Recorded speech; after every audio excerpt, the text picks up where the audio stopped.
ఎక్కడన్నా మన దుకాణాలు బంద్ చేసి చూసినాం, ఫ్యాక్టరీలు బంద్ చేసి చూసినాం, సమాధులు బంద్ చేసి ఎక్కడన్నా చూసినాం మనం. ఈరోజు మనం అంటున్నాం ఇదంతా హిందూ సమాజ శ్మశాన వాటిక. ఇది హిందూ శ్మశాన వాటిక తాళం వేయబడ్డది. అర్థమైందా? ఇక్కడ ఏదైతే మరి బాపు గారి దగ్గర ఉన్నామో అక్కడ తాళం వేయబడ్డది. మరి ఈరోజు తెల్లారు లేస్తే వచ్చి కొట్లాడేటోళ్ళు ఈరోజు దేశం కోసం ధర్మం కోసం పనిచేసే వాళ్ళు ఎక్కడికి పోయినరు? ఏడున్నారు మీరు? ఈరోజు హిందూ శ్మశాన వాటిక మూసేస్తూ ఉంటే మీరు ఎందుకు మాట్లాడతలేరు? ఈరోజు ఎందుకు నోర్లు తెరుస్తలేరు? ఈరోజు వీళ్ళని తీసుకుపోయి మరి ఎక్కడ సమాధి చేసుకోవాలి? ఎక్కడనో అవతల 4 ఎకరాలు, ఇక 2 ఎకరాలు 4 ఎకరాలు ఎక్కడనో ఇస్తారంట. ఇది పరివాహిక ప్రాంతంలో ఇక దగ్గర సమాధులు మొత్తం ఇక మూసిలా మునిగిపోబోతున్నాయి. అవేవి కూడా కనబడే రేపు మొత్తం ముంచేస్తారు. ఏవి కనబడి మొత్తం మూసేసే పరిస్థితి ఉంటుంది. అవి అక్కడికి రాజ్నాథ్ సింగ్ వస్తాడు, ఇంకా వైష్ణవ్, బీజేపీ నాయకులు అందరినీ.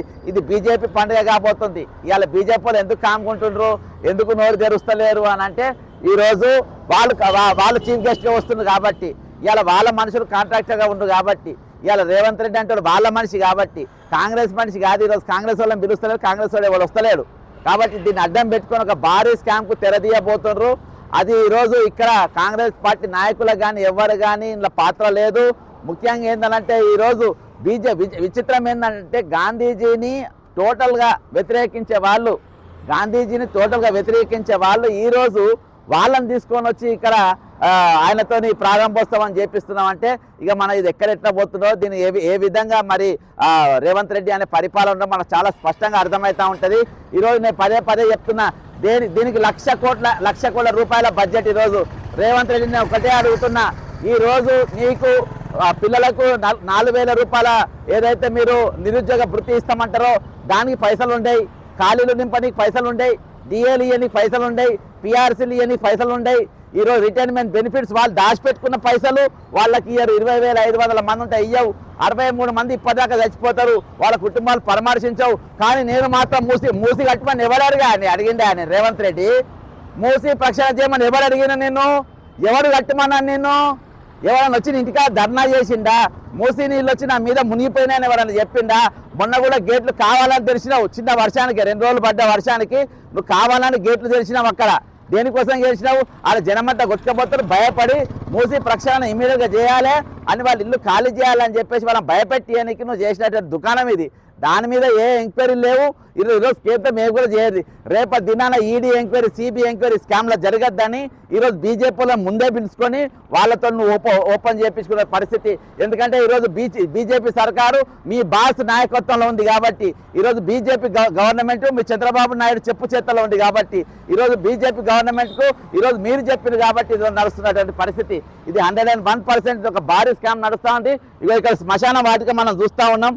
ఈ శ్మశాన వాటిక తాళమేసుడు ఎక్కడ పడస్తాం చెప్పండి? ఇగో శ్మశాన వాటికకు తాళమేసిండ్రు. ఏ హిందూ సమాజం మాట్లాడతలేరు, బీఎస్పీ వాళ్ళు మాట్లాడతలేడు, బజరంగ్ దళ్ వాళ్ళు మాట్లాడతలేడు, ఎవ్వరు మాట్లాడతలేరు. ఇదే వేరేళ్ళకి ఉంటే ఊపుకుంటారు. ఎట్లా తాళాలు వేస్తే వేరే వాళ్ళు సమాజం చేయకుండా ఉంటే ఊపుకుంటారా? ఈరోజు ఏ విధంగా దీన్ని తాళమేయనిచ్చింది? ఈరోజు ఏ విధంగా తాళాలు వేసింది చెప్పండి? ఏ విధంగా వేసింది చెప్పండి? దీనికోసం ఈరోజు ఎందుకు మాట్లాడతలేరు?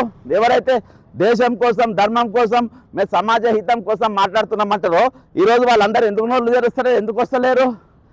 చూడండి ఎంత దౌర్భాగ్యమైన పరిస్థితి. ఈరోజు ఎంత దౌర్భాగ్యంగా గేట్లు వేసి లోపల సమాధులు మూసి గేట్లు వేసేసి ఎవరు పోకుండా చేసి అలా కష్టం కాకుండా చేసి వేరే దగ్గర పోయి చేసుకోమని చెప్పే పరిస్థితి వచ్చిందంటే ఇంతకు మించిన దౌర్భాగ్యం ఏముంది చెప్పండి? ఇదా పాలన? ఇదా పరిపాలన? ఇదా జరుగుతున్నటువంటి తీరు? ఈరోజు మూసిరెడ్డి అనే పేరు నీకు స్పష్టంగా అర్థమైతే దేనికి నా దగ్గర పైసలు లేవు, ఏం కట్టనికి నా దగ్గర పైసలు లేవు. కానీ ఈరోజు ఇది మూసి కట్టడానికి మాత్రమే పైసలు తెస్తా, అప్పులు తెస్తా, ఏ విధంగానే తెస్తా. కానీ ఈరోజు రిటైర్ అయిన ఉద్యోగులకు కానీ, నిరుద్యోగ భృతి కానీ, ఈరోజు రైతులకు రైతు బంధు కానీ ఇయ్యనికి నా దగ్గర పైసలు ఉన్నాయి, నన్ను కోసిన రూపాయి వెళ్ళదంటావు. దీనికి మాత్రం పైసలు వస్తాయి. ఎందుకంటే దీంట్లో 1,00,000 కోట్ల రూపాయలకి ఆదాయం ఉంది కాబట్టి, 1,00,000 కోట్ల రూపాయలకి ఆదాయం ఉంది కాబట్టి ఈరోజు బీజేపీ నాయకుల ఇండ్ల చుట్టూ బిచ్చగాన్ లెక్క తిరిగి వాళ్ళని పట్టుకొని వచ్చి రేపు ఇది ఓపెన్ చేసుకొని డబ్బు మొత్తం దొబ్బేయడానికి వేస్తున్నట్టు మహా స్కెచ్. ఇంకా ముందు ఇది ఎక్కడి దాకా దీన్ని విస్తీర్ణమని చూద్దాం. మొత్తం 250 కిలోమీటర్ల మేరకు కట్టుకుంటా పోతే బొచ్చరు పైసలు వస్తాయి.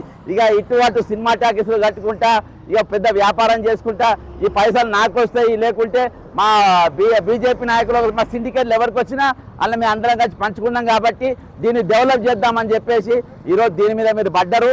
ఈరోజు ప్రజల మీద మీకు ఆలోచన లేదు, ప్రజల క్షేమం కోసం మీరు పనిచేస్తలేరు. ఈరోజు 20,500 మంది రిటైర్ అయితే అందులో 7,500 మంది టీచర్లు, ఆ 7,500 మంది టీచర్లు లేకుండా ఈరోజు బడి పిల్లలు స్కూళ్ళలో పోయే పరిస్థితి.